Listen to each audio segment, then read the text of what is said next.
Rukban camp was home to 40,000 Syrians for more than 4 years. In the past 3 months, it started to empty.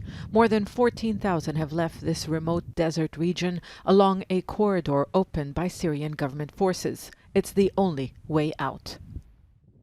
It's because of the tight siege by Russian and Syrian government forces. The people in Rukban had no choice because they were hungry. They decided to leave to areas under regime control. But at least 60% of the camp's population remain, and many prefer to stay instead of being killed by the regime's security men. For months now, Syrian government forces have besieged the camp, closing smuggling routes that used to be lifelines. Some goods still reach Rukban, but the trade is controlled by businessmen who seem to be profiting from the situation. A pack of 8 loaves of bread costs 500 Syrian liras, or $1. 1 kilo of rice costs $1.50. Is this possible? People don't have money. A few shop owners here are controlling the prices, and they do not fear God. We have no one to help us but God.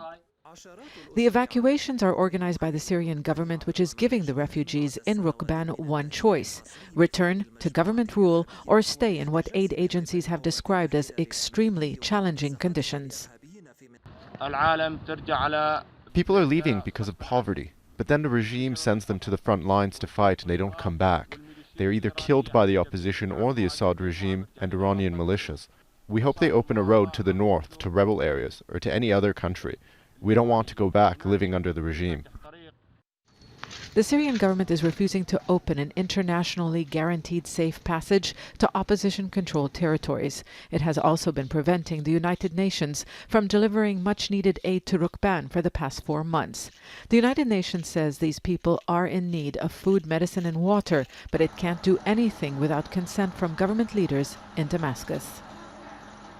The UN and the Syrian Arab Red Crescent are working on a plan of further departures from Rukban, as well as humanitarian assistance to Rukban. What's being discussed at the moment and all parts need to agree on is both delivering assistance as well as transport from Rukban to Al-Waha.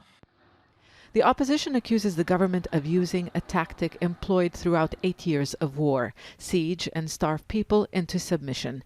In Rukban, it appears to be succeeding, and yet again, the international community is failing to act.